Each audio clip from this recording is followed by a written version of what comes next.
And any other debts that we haven't included so far? I sure hope not. Okay, well,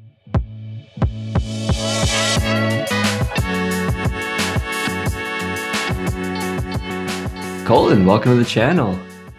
Hey, thanks so much for having me. Excited to be on. Yeah, of course. So let's start by you telling us your age, where you're from, and what you do for work. Sure. Yeah. I'll just lay it all out for you so you know everything about me here. I'm 25 Okay, and I'm out of Boston, Massachusetts, and I'm in the music business. nice. And what do you do in the music business? It's business support for all of the artists, everything that kind of goes on behind the scenes before and after they get on stage. Oh, cool. Do you work with any big names people would know, or is that confidential? It's confidential. Okay, okay, makes sense. Um, and being in the music business, if you know your after-tax income, so the money that actually hits your bank account, how much is that per year? I think it's around 54. Okay, so let's put in 54. So let's see. For 4,500 a month, does that sound about right to what's coming into your bank account? Yeah. Yeah. From what I can tell. Awesome. All right, so pay attention to these two numbers. We're going to see them later in the spreadsheet. Next up, we'll go to the net worth and see where your actual finance snapshot is. All right. To start off, we're in the cash section. Checking about now would be around $1,000, Okay, and savings, next line item down here would be about 12K. nice. So do you consider savings like an emergency fund, or are you saving up for anything in particular? Yeah, I try to keep somewhere around 10K just in case of, I don't know, the catalytic converter goes on the car, and next thing you know, you're in a little bit of trouble. Yeah, those can be expensive. All right, that's and have you started saving for retirement, or do you have any investments for stocks, things like that? I have started saving for retirement, but that's really the extent of investing, I'd say. Okay, I do a 401k with okay, my company, and they match 4%. So nice. been working there for 3 years. That's got to be about 8K or so in my 401k right now. For other assets, I would call this like if you have a car or any major things that you want to include here. I do have a car. Okay, What the market value of a car right now? It's the car's 10 years old. okay, It can't be worth more than $5,000. It's got to okay, be. Yeah, we'll stay optimistic. Thanks. Yeah, I'm so close to paying that car off, man. I've got nice. about $1,000 left on the loan. Uh, do you have any debt from college, or did you go to college? Yep, I've got about 12K left in Okay, student loans. Those are federal though, so nice, I've kind of been enjoying the pause nice. lately. Do you have a mortgage? You or do you rent? I rent. Okay. Do you have any credit card debt? Yes and no. It's an interesting question. My bank kind of gave me this cool offer almost a year ago or so for a 0% APR.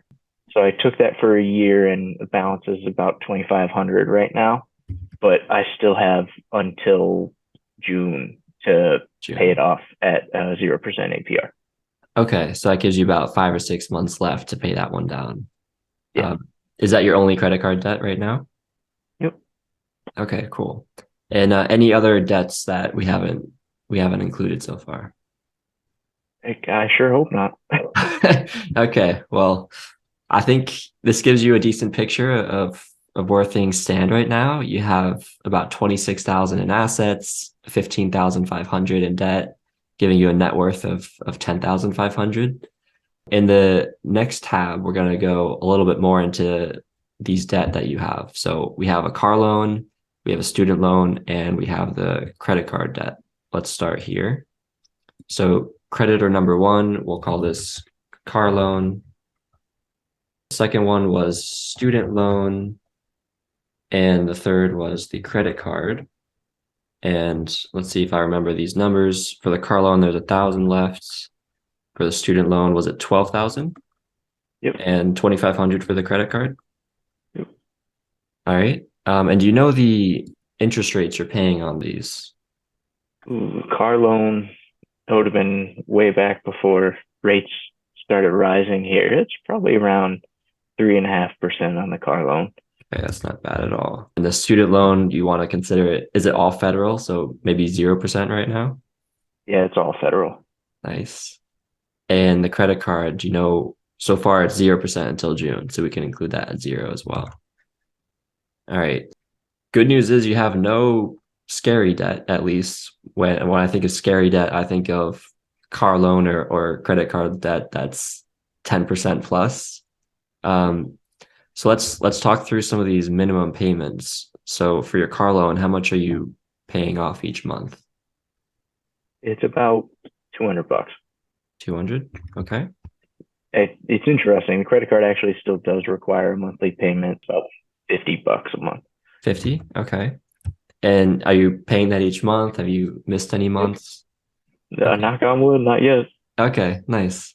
Moving on to the expenses. So we're going to populate these in two categories: needs and then the wants, which are the fun things you do in life. For rent, how much do you pay per month? I'm sitting at 18 a month. 1,800. Okay. Makes sense for Boston.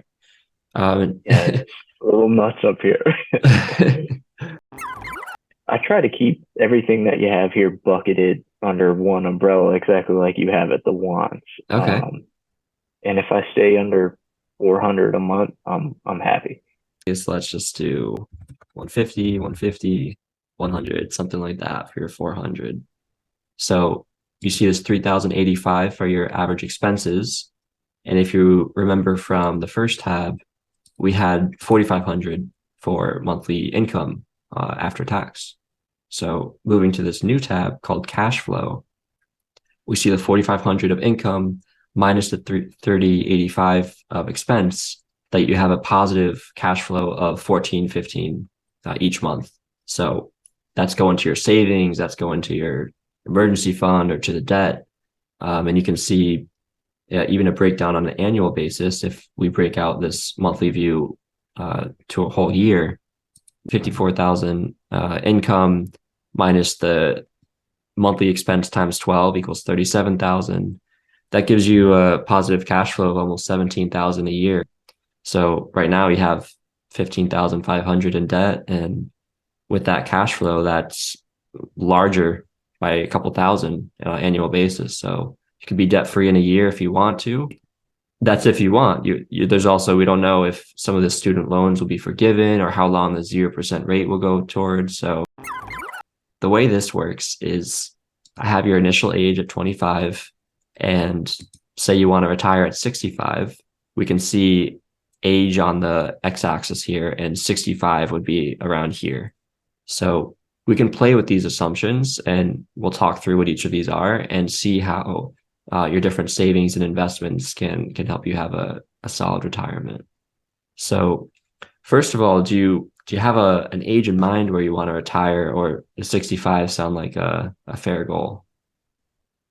Ooh, maybe let's see how the pipe dream plays out here and take it down to 60. 60. Initial investment, let me go back to the net worth. So initial investment, you have $8,000 in your retirement account. Okay, this yearly retirement withdrawal means how much you're taking out of your retirement account to pay for your life, for your expenses. But you can take that, whatever you think you're going to be spending, minus Social Security, minus any pension that you have, and we can pick a number of how much you think you want to spend per year. Yearly investment will be, okay, starting now, how much are you putting away into retirement each year? I'd say I'm doing about 2.5 these days. I'd like to up it. Maybe let's stick with a conservative goal here. If I could get it to 3 and the company is still putting in 2.5, we could call it 5 or 6 maybe.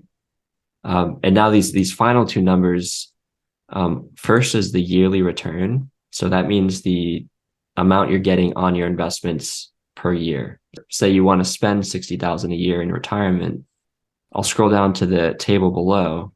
But as soon as you get to 60, which is the retirement age we started at, you want to take out 60,000. But over time, inflation happens. Maybe you need to spend more per year. The number or the amount that you need to take out will grow over time. So this is that retirement inflation number that we see. So 3% is maybe realistic. We can keep playing with that number as well. That'll impact how steep this curve is coming down. Yeah, right now we see that with these current assumptions, the retirement account would end at before you hit 75. So let's play with some numbers. Let's see if we can push that out a little bit. One option you can do is to retire a little bit later. So maybe we make that 65. And that made a big difference. You're already up to like 80, something like that. Yeah. You can also reduce expenses. So reduce the actual money that you need to spend per year. What if we drop that to 50,000? You can see that bumped it up a bit. And maybe as you get this debt paid off, or you want to be more aggressive for investing, imagine you could double this in the next few years to something like 10,000 a year.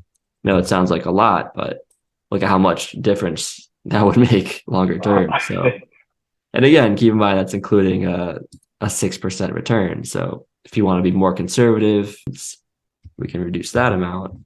And yeah, back down to maybe not that's 90 or late 80s. So I don't know. I any like the last graph better. yeah, let's stick with this one. Just feel better about it. Yeah, I like that one. Any other assumptions you want to try out? Giving me a really good picture of, I guess, the main takeaway being pocket a little bit more savings and focus on investing those savings rather than just hoarding the cash.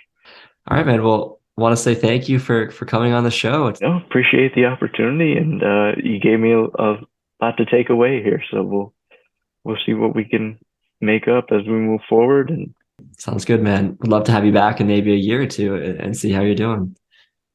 all right, yeah, sounds great. Thanks.